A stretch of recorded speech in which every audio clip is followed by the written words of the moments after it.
বিসমিল্লাহ, আলহামদুলিল্লাহ, ওয়াসসালাতু ওয়াসসালামু আলা রাসূলিল্লাহ ওয়া আলা আলিহি ওয়া সাহবিহি ওয়া মান ওয়ালা, আম্মা বাদ। সম্মানিত শ্রোতা দর্শক মণ্ডলী, আলোচনা করব হজে যে তৌহিদের বহিঃপ্রকাশ রয়েছে, হজের শুরু থেকে শেষ পর্যন্ত যে তৌহিদ আর তৌহিদ এই বিষয়টি নিয়ে। তৌহিদ এমন একটি গুরুত্বপূর্ণ বিষয়, আল্লাহর একত্ব, আল্লাহু আহাদ, আল্লাহ একক, যার কোনো শরীক নেই। সবচেয়ে বড় ফরজ এবং সর্বপ্রথম ফরজ, সবচেয়ে গুরুত্বপূর্ণ কাজ, এবং সমস্ত আম্বিয়া রাসূলগণকে এই দাওয়াত নিয়ে মূলত পাঠিয়েছেন আল্লাহ রাব্বুল আলামিন। জীবনের প্রতিটি ক্ষেত্রে তৌহিদ থাকতে হবে, তৌহিদ পরিপন্থী, যা তৌহিদকে নষ্ট করে বা তৌহিদকে দুর্বল করে এমন কিছু যেন আমাদের জীবনে না থাকে। রব্বুল আলামিন পুরোপুরি তৌহিদের বাস্তবায়নে তৌফিক দান করে। তৌহিদ শুরু থেকে শেষ পর্যন্ত আমরা দু চারটি ক্ষেত্রে দেখাবার চেষ্টা করি, যদিও হজের শুরু থেকে শেষ পর্যন্ত পুরোটাই হচ্ছে তৌহিদ আর তৌহিদ। যখন একজন মানুষ হজের জন্য তালবিয়া পাঠ করে, তখন যে তালবিয়াটি পাঠ করে একটু চিন্তা করে দেখুন, তার অর্থটি অনুধাবন করে দেখুন।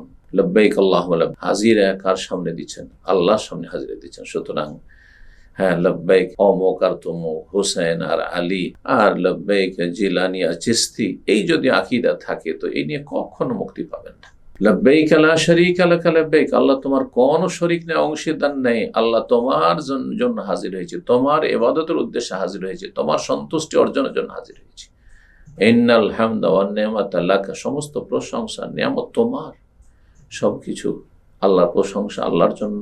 সমস্ত নিয়ামতকে সম্পৃক্ত করছেন আল্লাহ রাব্বুল আলামিনের সাথে।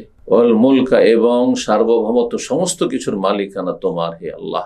লা শারীকা লাক, তোমার কোনো শরীক। এই তালবিয়াতে তৌহিদ আর তৌহিদ, এই তৌহিদের জায়গায় শিরকে দখল করে নিয়েছিল মক্কার মুশরিকদের কাছে। সুতরাং তারা শিরকি তালবিয়া পাঠ করত। এই তালবিয়াতে তার নিজের পক্ষ থেকে সংযোজন করেছিল, তা হচ্ছে লব্বাইক আল্লাহুম্মা লব্বাইক, লব্বাইক লা শারীকা লাকা লব্বাইক। কথা বলতো, তারপরে বলতো তারা ইল্লা শারীকান তামলিকুহু মামালাক, তবে এমন শরীক রয়েছে, আছে আল্লাহ তোমার শরীক অংশীদার, কিন্তু তাদেরও তুমি মালিক, আর তারা যেসব কিছুর মালিক সেগুলিও তোমার অধীনে, তুমি তার মালিক। তার মানে আল্লাহ রাব্বুল আলামিন তারা পৃথিবীর শাসকের সাথে তুলনা করেছে। আর শাসনের এই শাসকের আন্ডারে যতগুলি দফতর রয়েছে, আর বিভিন্ন মন্ত্রী রয়েছে, আর বিভিন্ন দায়িত্বশীল রয়েছে, সবকিছুর মালিক হচ্ছে প্রধান, দেশের যিনি প্রধান। তো এর সাথে তারা তুলনা করেছে, যার মাধ্যমে আরেকটি কুফরি করেছে। ফালা তাদরিবু লিল্লাহিল আমসাল, আল্লাহর জন্য কোন রকমের দৃষ্টান্ত উপমা পেশ করে না, যে আল্লাহ রাব্বুল আলামিনের সার্বভৌমত্ব, মালিকানা, আল্লাহর রুবুবিয়াত, আল্লাহর উলুহিয়াত, আল্লাহর আসমা সিফাত কোন সৃষ্টির মতো না, কোন শাসকের মতো না, কোন দেশ পরিচালনার মতো নয়।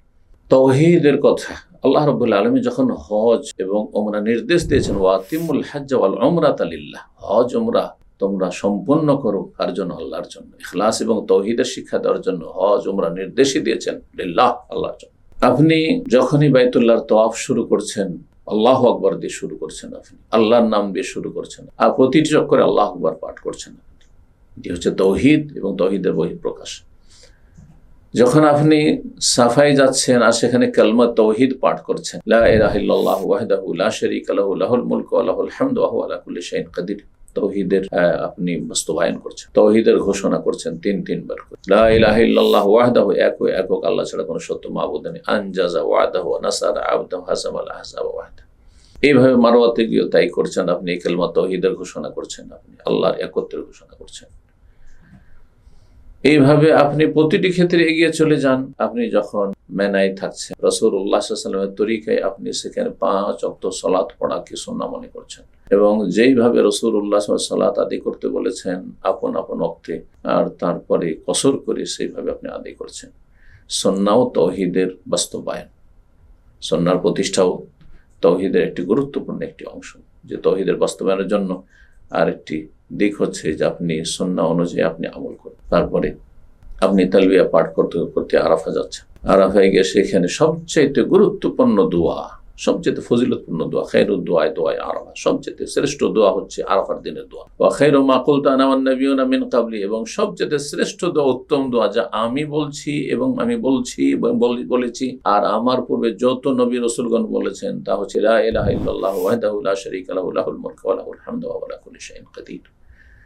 সুতরাং তৌহিদের যদি বাস্তবায়ন করতে পারেন, যে তৌহিদ শুরু থেকে শেষ পর্যন্ত যাবতীয় ইবাদত বন্দেগীতে রয়েছে, তার মধ্যে এই হজ এর কথা আজকে আপনাদের সামনে সংক্ষেপে পেশ করলাম, যে হজের শুরু থেকে শেষ পর্যন্ত তৌহিদ আর তৌহিদ। যখন আপনি জামরায় পাথর মারছেন, সেখানে আল্লাহু আকবার বলে আপনি পাথর মারছেন, প্রতিটি ইউকাব্বিরু মা কুল্লি হাসা, প্রতিটি কঙ্করের সাথে আল্লাহু আকবার তাকবীর পাঠ করছেন, তাওহীদের বাস্তবায়ন। যখন আপনি কুরবানি জবাই করছেন বিসমিল্লাহ আল্লাহু আকবার বলে তাওহীদের বাস্তবায়ন করছেন। এবার শুরু থেকে শেষ পর্যন্ত তাওহীদ আর তাওহীদ। এই তাওহীদের শিক্ষা দেওয়া হয়েছে হজে এবং উমরাতে। রব্বুল আলামিন যেন আমাদের সার্বিক জীবনে তাওহীদ প্রতিষ্ঠা করা তৌফিক দান করেন। তাওহীদ পরিপন্থী সকল শিরক বিদআত থেকে আল্লাহ আমাদেরকে বেঁচে থাকা তৌফিক দান করেন। সমস্ত গুনাহ থেকে, কাবিরা থেকে সাগিরাতে আমাদেরকে বাঁচার তৌফিক দান করেন। ফরজের সাথে সাথে বেশি বেশি নফল আদায়ের তৌফিক দান করেন। সুবহান রাব্বিকা রাব্বিল ইজ্জাতি আম্মা ইয়াসিফুন ওয়া সালামুন আলাল মুরসালিন ওয়ালহামদুলিল্লাহি রাব্বিল আলামিন।